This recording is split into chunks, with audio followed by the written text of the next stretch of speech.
Hi, welcome to the Stand Up to Trump 1 Year in Agenda call with Friends of the Earth. We are super excited to talk to you tonight, kind of really using this as an opportunity to look back at what's happened in the last year.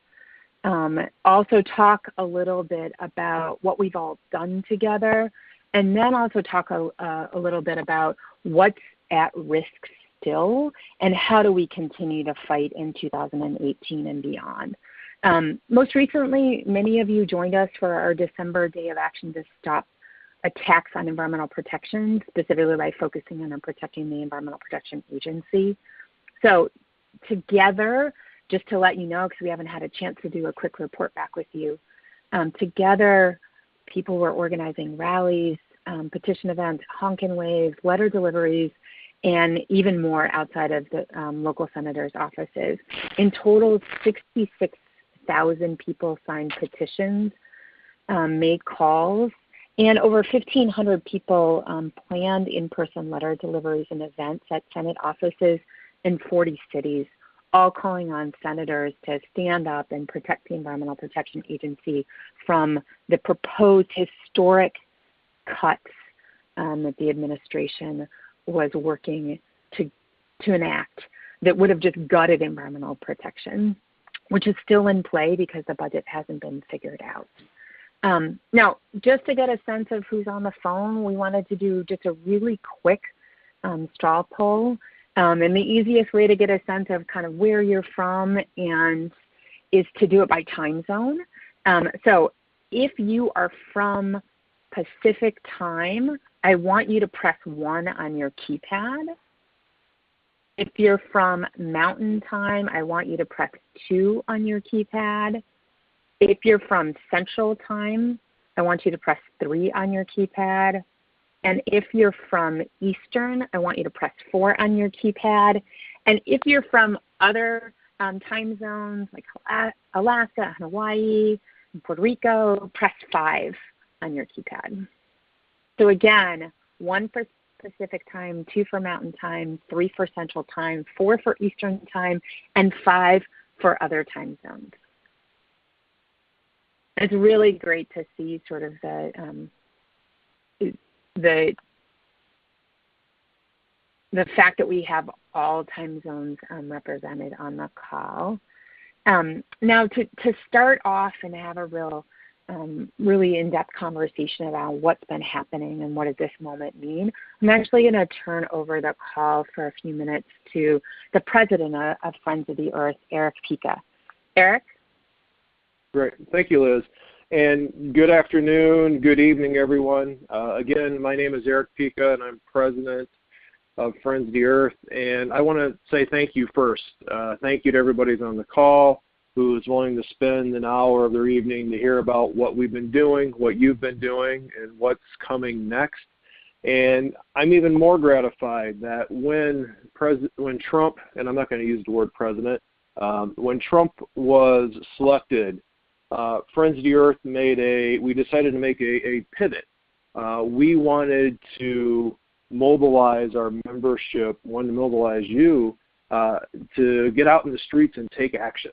And we brought on an organizing team, and we have 8,000 members who have gone through some sort of training, some sort of in-person training, phone call, who are participating and taking action around the country. And that December Day of Action was the culmination of a year's worth of work. And for Friends of the Earth, I was really proud to see our members, see you guys out there and taking part and being active and showing that the environmental community, just like the healthcare community, just like the immigration community, just like the pro-choice community, that we're out there willing to take the streets and go in person and deliver our demands for a clean, healthy, and just environment. Now, over the last year, it hasn't been easy for the environment and all of our issues. We have lost some fights, but through our organizing, we've actually won some.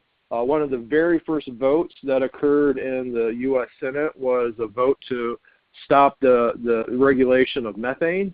And through organizing, we were able to win a Senate vote that allowed the President Obama era methane rule to move forward.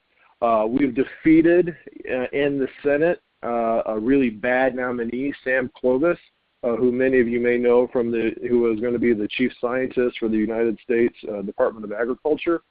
We helped defeat him and several other Trump nominees. We've said that we want to use litigation, and we're just looking at 3 new lawsuits this week to file against the Trump administration, because you know what?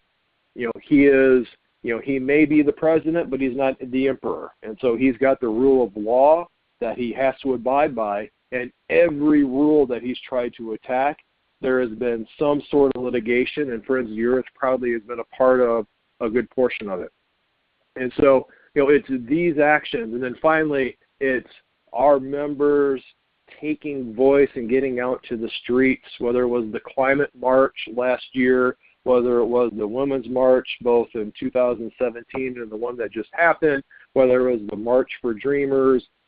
We are showing up in a way that for Friends of the Earth has been unprecedented since I've been in the organization, and that is frankly, I think we're leading the rest of the environmental community and really showing up and taking action and really seeing things that if you're an environmentalist, you're in with it with the immigration rights. If you're in it with the immigration rights, you're in it with women's rights. And so this administration, this Trump administration, is attacking everything all at once, and it requires us all standing up together and defending together and taking to the streets together to win. And I am proud to say that through your actions and the actions of the 1.5 million activists that we have, that we are making our voices heard and known, and we are winning some of these battles. So I just want to say thank you to everyone who's on the call today and who wants to stay active and stay engaged, because we have a lot of work ahead of us. Thanks a lot, Eric. Next, we're going to actually have Ben Schreiber, who's the Friends of the Earth political director, kind of talk about the political situation right now and some of the other key issues. Ben? Thank you so much, Liz, and thanks to everyone for joining. I think you've all been following the incredible budget fight that we just had. So I'm going to start by launching off there. The budget fight started off really for Friends of the Earth as a fight about how to make sure that the Environmental Protection Agency received funding.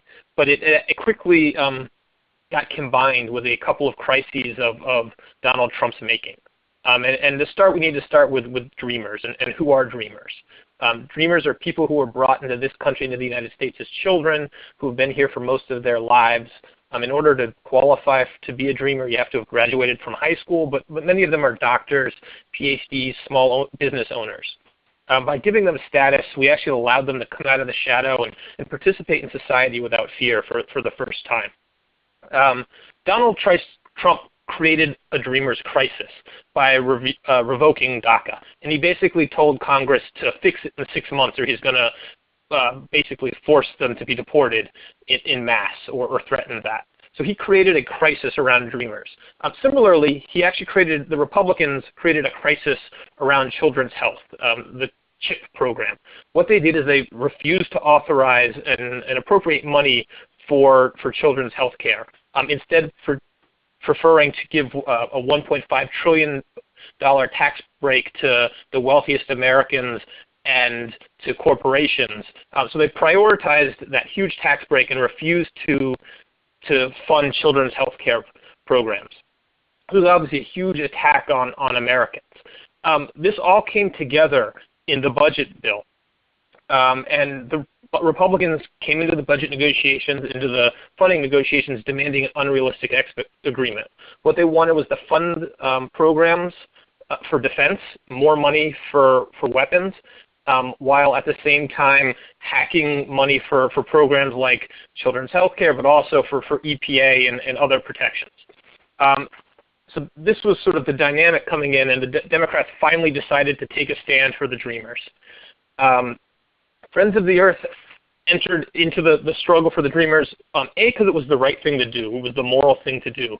And because we know that in order to defeat Trump, to have a strong resistance, we need to stand up intersectionally, but also because we realized that as this fight went, really the fortunes of the whole progressive community would go, because it would send a really powerful signal about how strong we are. The only tool that the Democrats have available to them, they are in the minority, so they can't pass a spending bill. All they can do is stop a bad one. And they made it very clear that they would not accept a budget deal that increased defense spending without increasing funding for programs like EPA, and that didn't have protections for Dreamers. The Republicans refused to pass that budget, and that led to a government shutdown. Chuck Schumer, really the leader of the Democrats in the Senate, really only took that stand because we put pressure on him, because the progressive community made it known that this was a huge priority for us, and that there was going to be wrath of the base. We entered into the fight knowing that this was going to be a difficult fight and hopefully a long fight. Chuck Schumer and the Democrats actually stood up for a total of 3 days before they capitulated. And the dynamic that happened is that the moderate senators in places like West Virginia and North Dakota, they panicked, even though we were winning the shutdown fight, even though the American people were blaming Donald Trump. They were blaming the Republicans, and rightly so. Chuck Schumer got weak at the knees, and he capitulated. And so the capitulation meant that we have it was a 3-week extension while we try and hash out an immigration bill, and we try to hash out also a new spending bill. Donald Trump then came forward with a really egregious proposal. The proposal basically was that he would protect 1.8 million Dreamers, but to do that, he would actually have incredibly discriminatory immigration policy moving forward, basically barring people of color from entering into our country through immigration channels. This is obviously an unacceptable proposal for Friends of the Earth and for other progressive organizations, and so you can see the battle lines formed now. I think the other thing that was really important about this moment, the shutdown moment, was that the Democrats blinked, and they blinked fast. And so it's really important now that the Democrats who did blink, and Chuck Schumer and all of the leadership, hear from us, and that they know that there is going to be a price for capitulating. Because if they think that capitulation is the best way forward, if they don't pay that price, not only are they going to capitulate on the Dreamers, they're going to capitulate on EPA funding, they're going to capitulate on toxic chemicals, they're going to capitulate on organics. And so this really is a moment where we all have to stand up and fight together and have our voices heard. I think the other thing that's really important about this moment is that we had this intersectional moment where all of the progressive community was focused on one thing, on protecting the Dreamers. And Friends of the Earth is really proud to play a role in that, and getting our members engaged, talking to all of you about it, having you call your members of Congress and turn out to events and be a part of that struggle. We also had the Women's March. This was a really powerful moment. And so we need to keep channeling that energy so that we can buckle up our leaders in Congress. Because Chuck Schumer and the Democrats have shown that they're weak at the knees.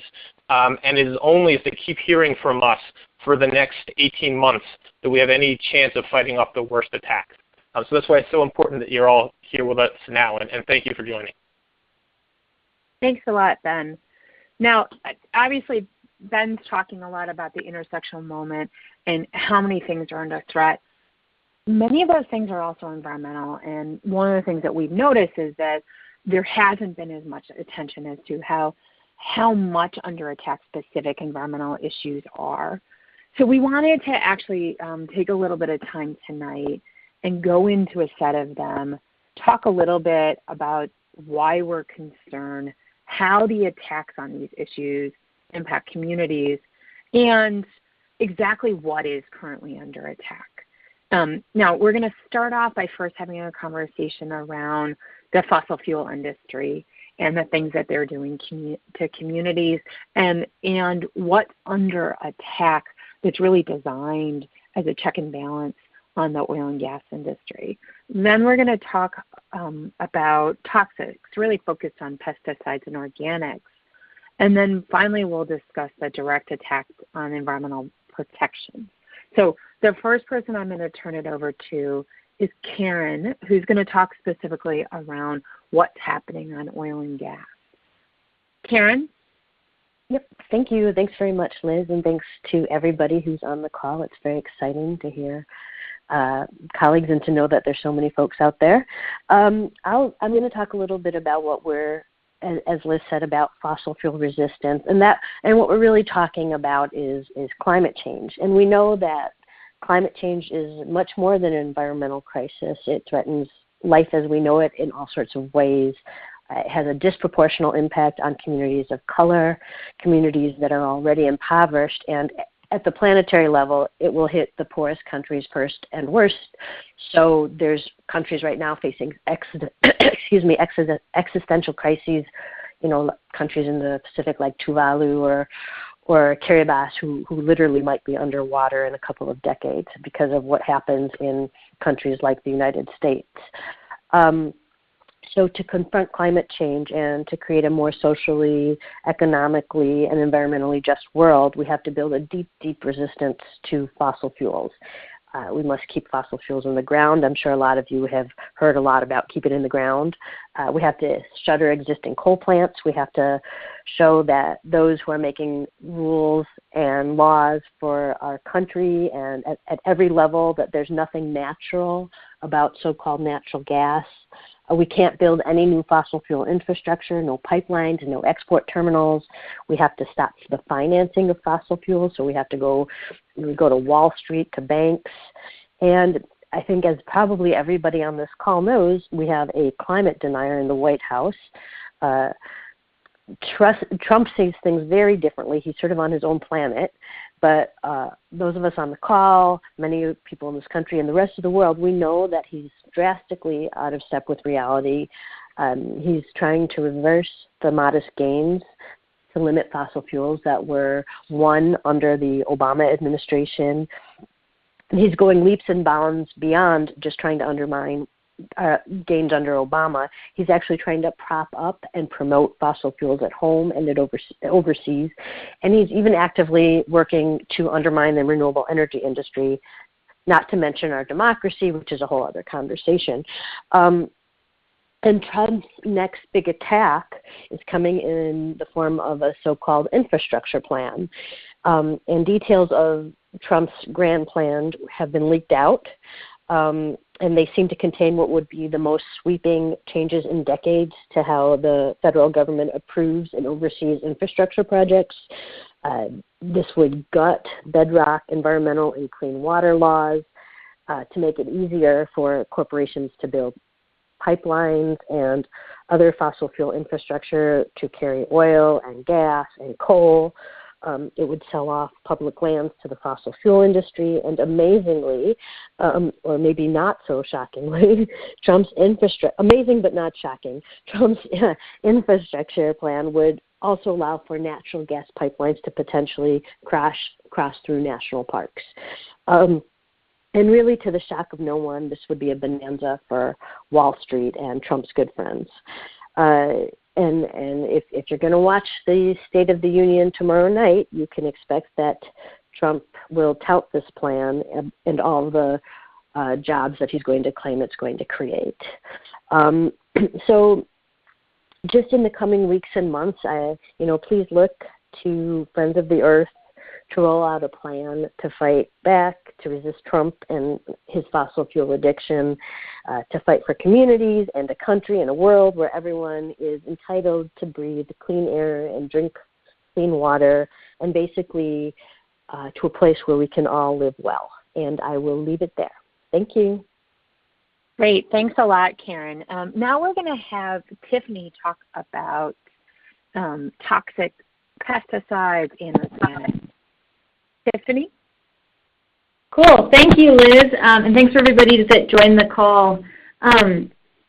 So we're really concerned about the administration and the attacks that we're seeing on our environment and our food system.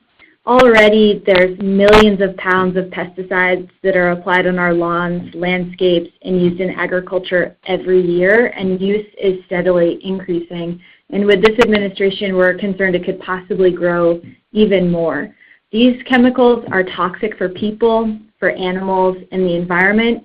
The primary purpose of pesticides is to kill pests and unwanted insects. And once they're in our environment, they're not only killing unwanted pests, but they're continuing to harm wildlife, threatened and endangered species, and they're moving into our drinking water and polluting our streams from toxic runoff and drift. So most toxic pesticides are showing up, again, as I said, in our environment. They're toxic to a lot of different species, such as birds, butterflies, bees, fish, and other aquatic insects. And a lot of science is demonstrating that these chemicals are also linked to adverse health effects, and when certain pesticides are combined, their toxicity can increase by as much as 1,000 times. Children are especially at risk and considered a frontline community to exposure because their brains and bodies are developing and extremely vulnerable to exposures and impacts. And it's important to know we're all exposed to pesticides every day. They can concentrate indoors at levels 10 times higher than pre-application levels, and many of these pesticides are linked to cancer, birth defects, reproductive effects, and can lead to things like liver and kidney damage. Thankfully, we do know what the solution is, and that solution is organic farming and organic land management, which uses strategies to manage pests that protect our health and the environment, and uses non-chemical natural methods of pest control, which doesn't use these toxic pesticides. Organic farming supports 50% more pollinator species like birds and butterflies than conventional chemical-intensive agriculture, and it also protects and regenerates our water, our soil, and other resources we need to have a healthy, just, and sustainable food system. Unfortunately, within the last year, we're seeing a lot of attacks from the Trump administration in our food system, and I'm just going to go over a quick snapshot of a few of them. One is attacks and potential attacks on organic standards and programs. We've already seen proposed spending cuts for critical conservation programs that support organic farming and help to reduce pesticides in conventional agriculture, and an attempt to weaken the standard and democratic process for organic agriculture. And we're expecting that the Trump administration is really going to double down on weakening the National Organic Standards Board. There probably was proposed amendments to the Farm Bill that will further damage conservation programs in the organic program, and have some internal budget reallocations and staffing decisions that would threaten the current integrity and high standards of organic. Another important rollback that happened this past year that many of you on the phone may have seen on the news or gotten through our action alerts is that in 2015, after extensive study, EPA scientists recommended that a pesticide called chlorpyrifos be banned for all uses. And the reason scientists made this decision is that because this pesticide is particularly unsafe for babies, children, and pregnant women. During critical periods of growth and its use, there's a clear link between chlorpyrifos exposure and increased cases of autism and ADHD. However, despite the fact that EPA scientists recommended to ban this toxic pesticide, Scott Pruitt, head of the EPA, overrode the recommendations and reversed the decision to ban chlorpyrifos within the past year. The administration has also asked a federal court to give the government 2 additional years to complete assessments of risks of chlorpyrifos and 2 other dangerous pesticides known to harm endangered wildlife. And this decision came right after Dow Chemical in April sent a letter to EPA requesting that the industry essentially start this whole process over again. So it's really clear that Trump's EPA is run by the chemical industry, which is profiting off of manufacturing these pesticides. Another big concern for Friends of the Earth is the pending Bayer-Monsanto merger. This is the most far-reaching merger in the modern history of agriculture and would create the world's largest vegetable seed company and the world's largest manufacturer and seller of herbicides.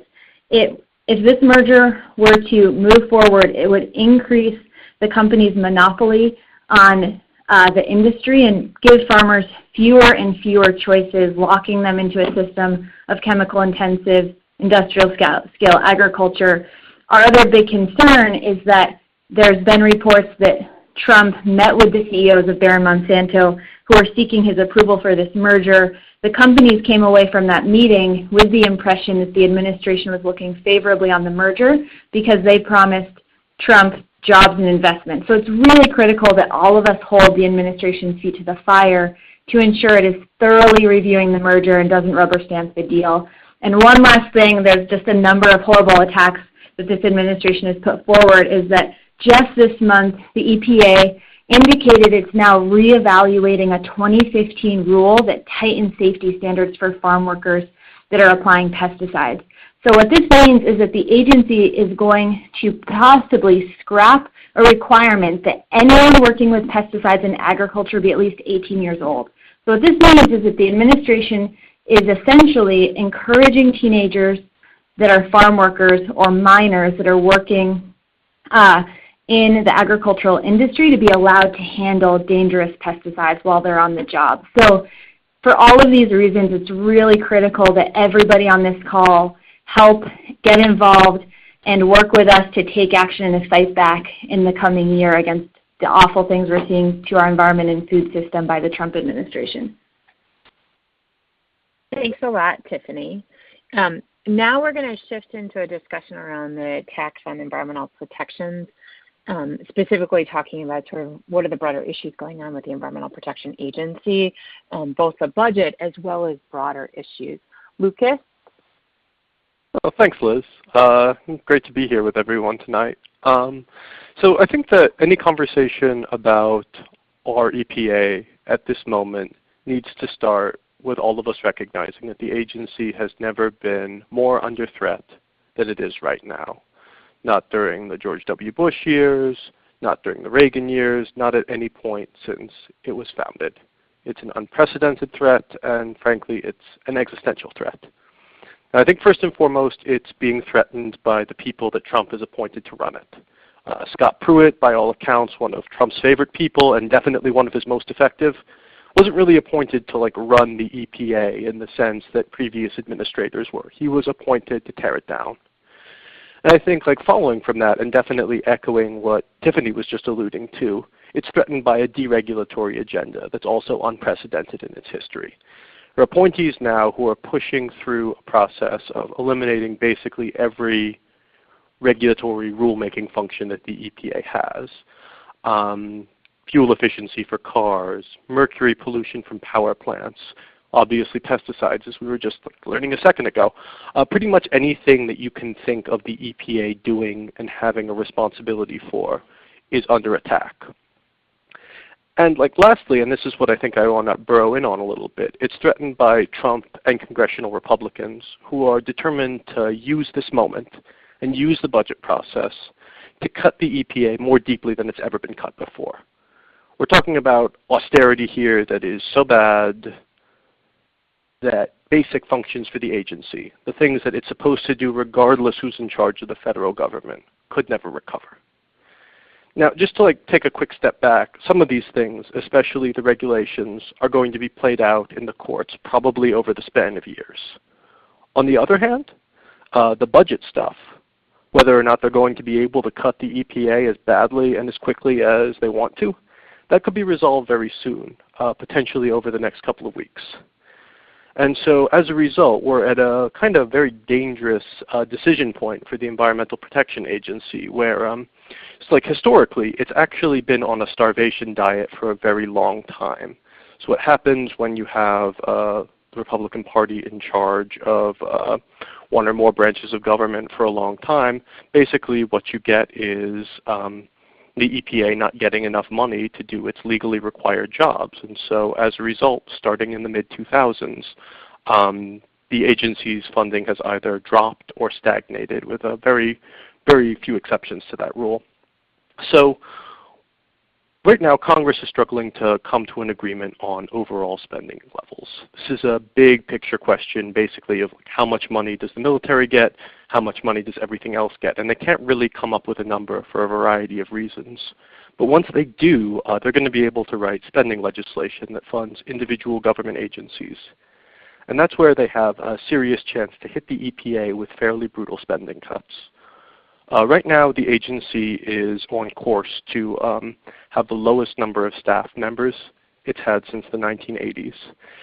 Now, I spend a lot of time talking to career EPA employees, and one thing that I feel like gets missed when we associate the EPA with the people who are unfortunately running it right now is the fact that by and large, they're public servants. They take their jobs very seriously, and they care about doing it well, and they care about doing it in a fair and science-driven sort of way.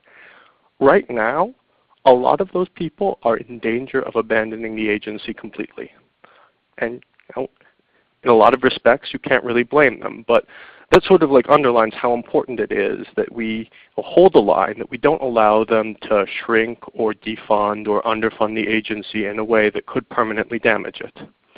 So with that in mind, I think that there's a little bit of politics that could help us understand this moment we're in, and it could help us understand what we would need to do in order to win it. So we know from last year that Trump wanted to cut the EPA by about 30%. I repeat that number a lot, and it's a really big and brutally unprecedented number. But I think what we need to also remember is that Republicans in the House, they want to cut the EPA too. Their number is a little bit smaller, but really not by much. They want to cut it by about 10%.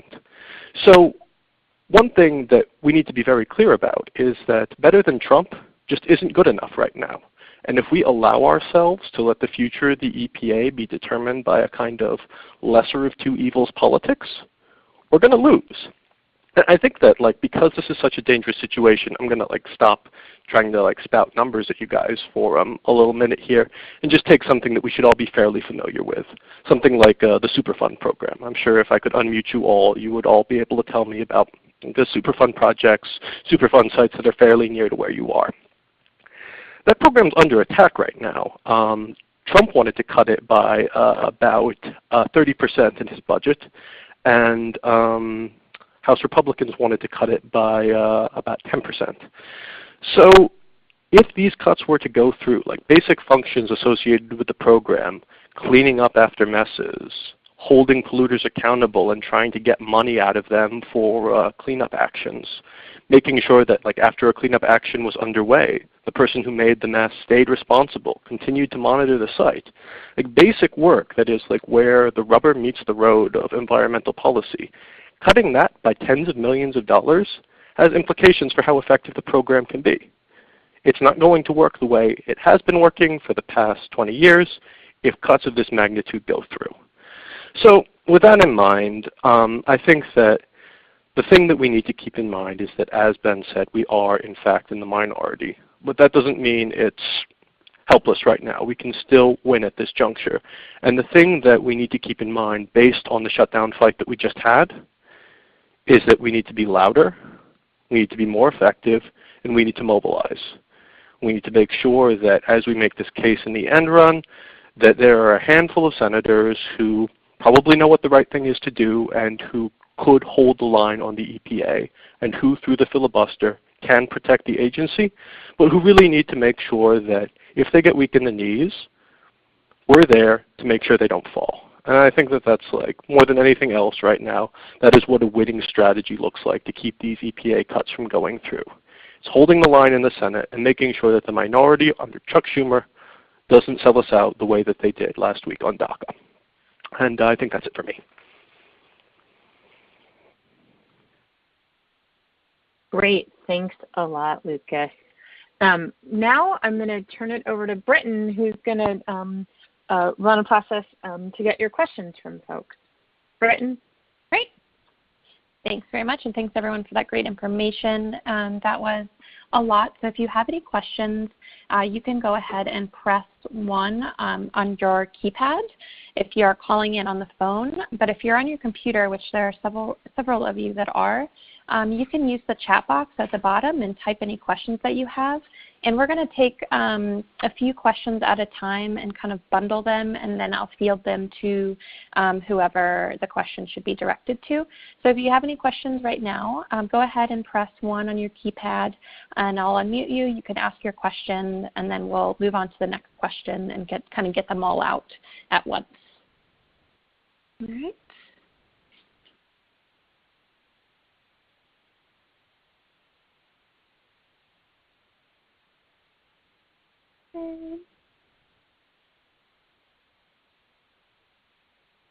Okay, so we've got a few questions right now. I'm going to unmute Doug, if you want to go ahead and ask your question.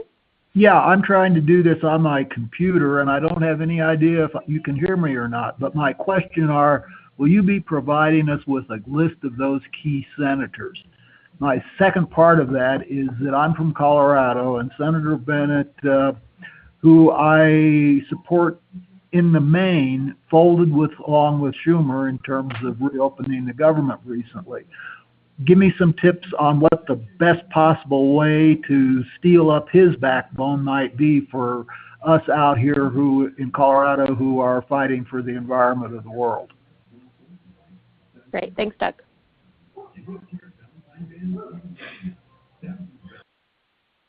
All right. I'm going to take the next question from, and I apologize if I say your name incorrectly, Jamila. Yes, hi, that's right. Great. So my question is, my question is, let's just say that the spending bill with the EPA budget, passes, without any cuts. I guess what's to say that the budget would be spent in the right way?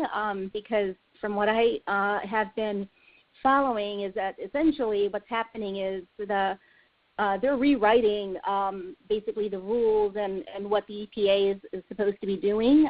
So I'm concerned that the budget wouldn't even be spent the right way because my confidence and trust in those in charge, don't, adhere to what the EPA is supposed to be doing. Okay, great. Thank you for your question. Take a couple more here.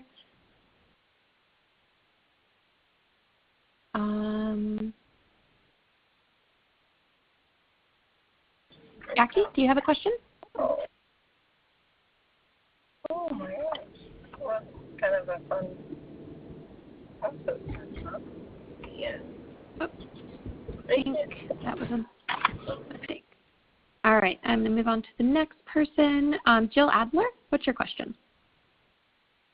Yeah, I'm curious what you intend to do, or if you intend to do anything to get Scott Pruitt out of the EPA. Great question. Great. Okay. Well, I'm going to hand these questions off to the campaigners. Lucas, do you want to take the question from Doug, which was, will you be providing a list of key senators? And do you have any tips on kind of shoring up support from his senator in Colorado? Sorry, I had to unmute myself. No, absolutely, and Doug, thanks for the question. We are absolutely going to provide a list of target senators kind of broken down on who whose voice we think is most important, who we feel like is most likely to break, and who is most in need of our attention. I think that there are several things that I would want to flag, and sort of with his vote on the Dreamers last week to reopen the government, I think that Senator Bennet did indicate that he needs more attention from us. What I would want to emphasize is there are implications for spending cuts to the EPA and across the federal government to Colorado. What we're asking him to stand up for is, in a direct sense, the existence of environmental programs at the state level as well. Most of a great deal of the money that comes through the federal government comes from the EPA, filters directly down to states to fund essential services. There are talking points and materials that we can give you to make sure that you can make that case in the best possible way that you can. And overall, I would say that as important as it is to hold Bennet accountable, don't forget about the other guy. I think that based on some of his previous comments, Cory Gardner's nervous, and he should be. If I were him, I'd be terrified. So making sure that you make the case to people we know can do better and to people who were incredibly skeptical of their ability to do better is equally important.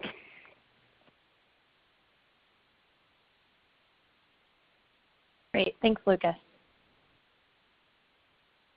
And we have a question about how do we know, or how can we make sure that the EPA does the right thing if they do get fully funded?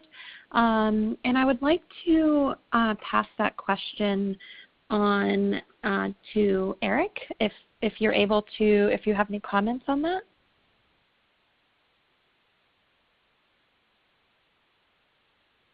Eric, if or you're talking, Ben, you're on mute. if you have any.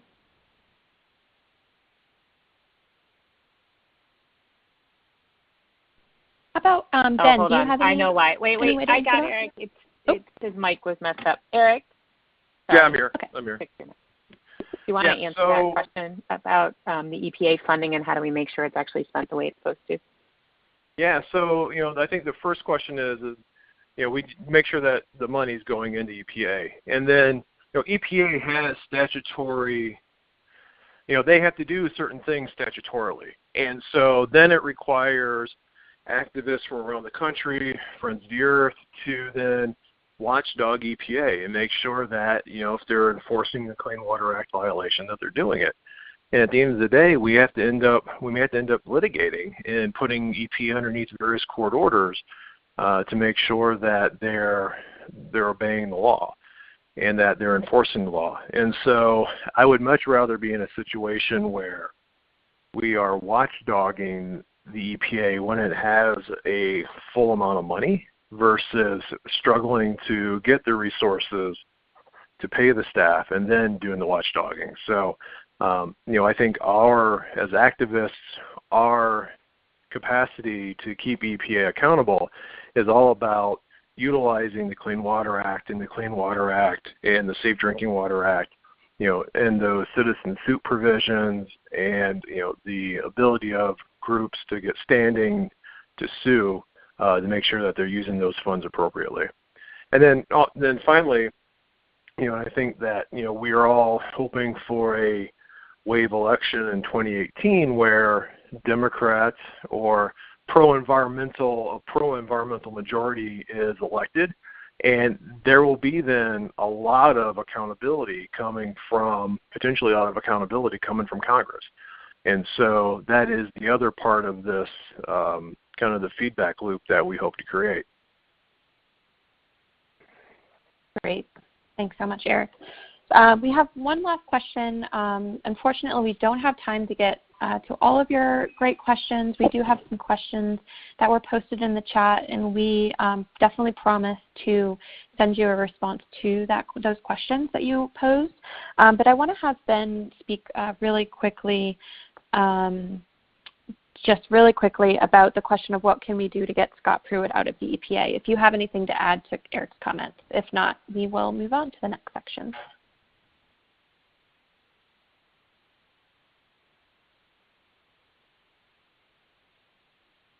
Okay. Ben, you're on mute. I will take. So, Britton, this is Liz. I do think that sorry. I'd like to go ahead, Ben, and then I was going to tackle one of the questions that was on the chat. We can take one of them, but go ahead. Sorry about that. I was having trouble getting myself off mute. I wish that I had a magic wand and I could just get Scott Pruitt out of EPA. And I say I definitely don't want him out of EPA by becoming the Attorney General to replace Jeff Sessions, and that's also the rumor. I do think though that eventually Scott Pruitt's corruption is going to catch up with him, and so it's just a matter of time, and it's just a matter of following him, continuing to put pressure, making sure that our friends in the Congress, and we're talking about the Democrats, ask him the right questions. Scott Pruitt is actually going to be testifying in front of the House. I'm sorry, in front of the Senate tomorrow, right before the State of the Union address at 10:30 tomorrow morning.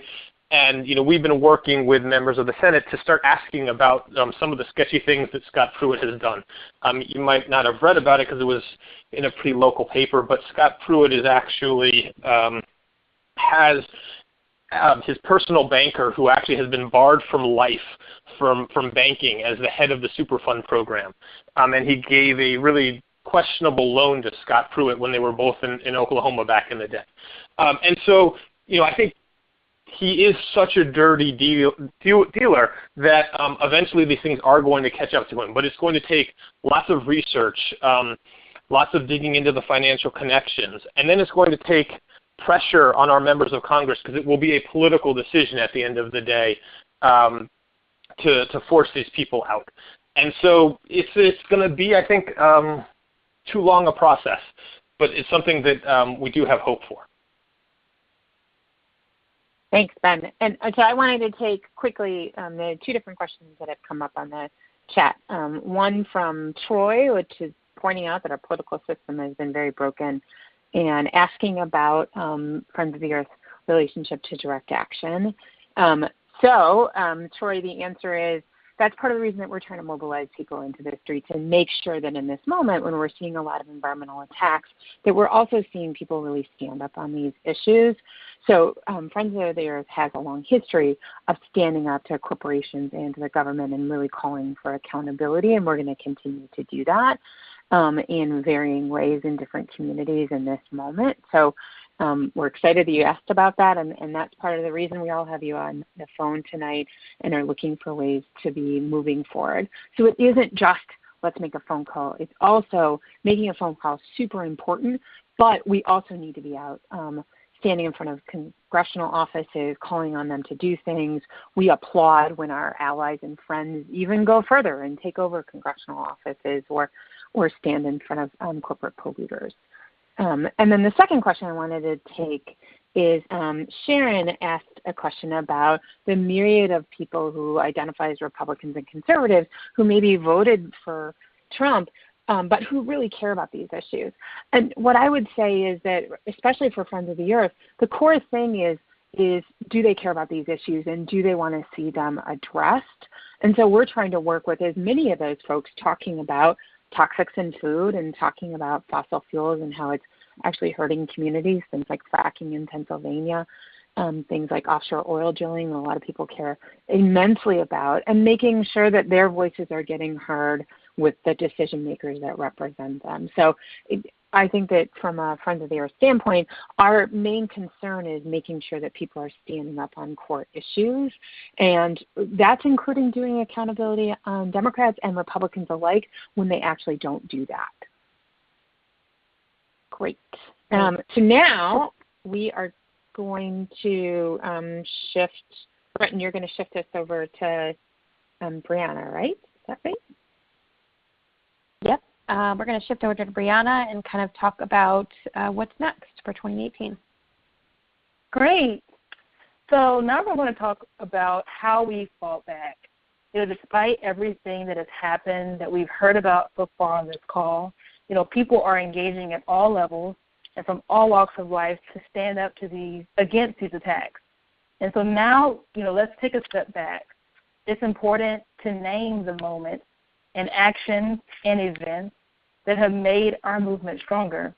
It could be the really big stuff that has happened, like the Women's March, but it's also the smaller scale things, some of the things that Liz was just talking about, like showing up to your senator's office with a few of your friends. So I want to know, what has been most inspiring to you? So we'd like to take a couple of minutes to hear some of you share out in just a few words, on something that you've seen or you've done to stand up to attacks on environmental and social protections. And you can raise your hand by pressing 1 on the phone, and then I'll unmute you to share quickly. And if you're on the computer, you can, of course, use the chat, and I can read your comment. So, if you have something to share, you can go ahead and put 1 on your phone. So the question again was just, what are people doing to resist? What are people doing to make our movement stronger? What has been most inspiring to you? Whether it's trends that you see or things that you've done. Just like to hear some people share a couple of examples.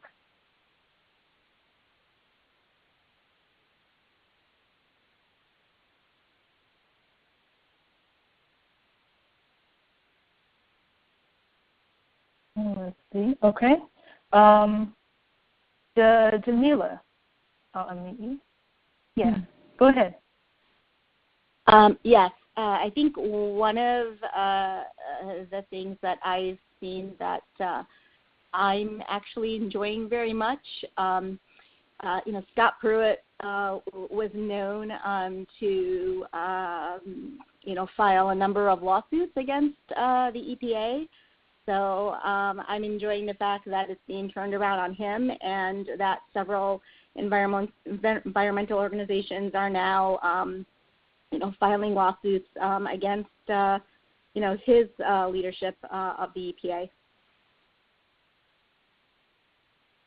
Great. Thank you. Let's see. Vina Trahan. Yes, you're unmuted. Hey. Okay, hey. Thanks. So I would just say that the resistance as a whole, particularly in the streets, has been profoundly inspiring. Sorry, I have to send my kid to voicemail. I'm so sorry. I apologize. But, it can be really dispiriting reading the news, which I try to do on a pretty regular basis and, fairly thoroughly. But has just been so many times this past year where I look around and I'm just awed by the creativity and the dedication and the strength and the knowledge of, my fellow Americans. So it almost feels like a reclaiming of this country at a particularly momentous time. Thank you, Lena. And let's see, one more person that's got their hand. Shauna Davis? Yes, you're unmuted. Yeah, go ahead.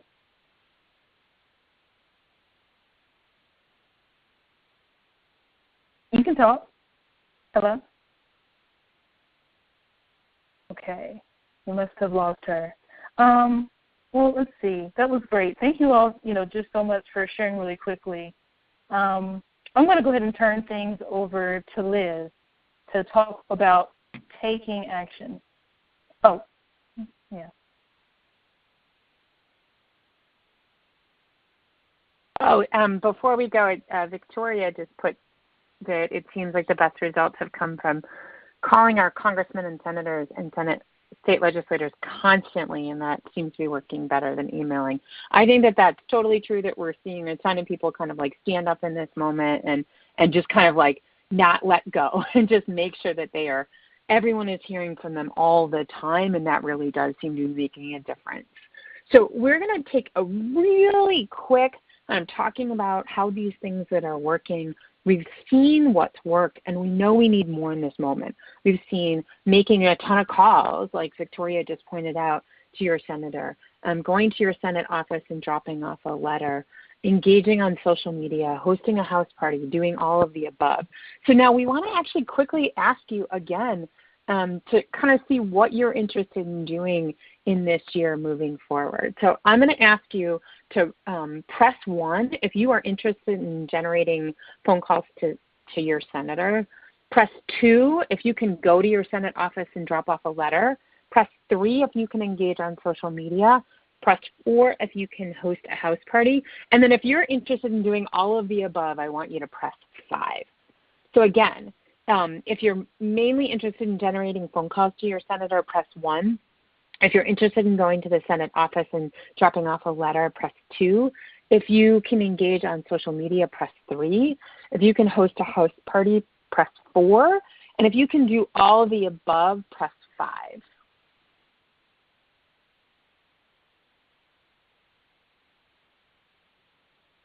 Really inspiring to see people who are interested in all these tactics, including people who are standing up and saying, I can do everything.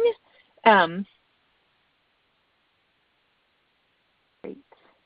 So we have come to the close of our hour, and we are going to end our conversation tonight, but this is literally just the beginning of the second year of this administration. We know we're going to have to stand up in lots of different formats on key environmental issues.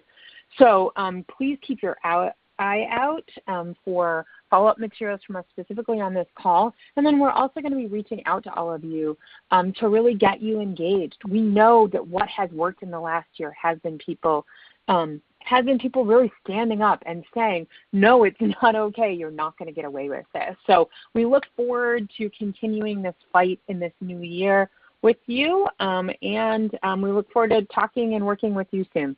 Have a nice night.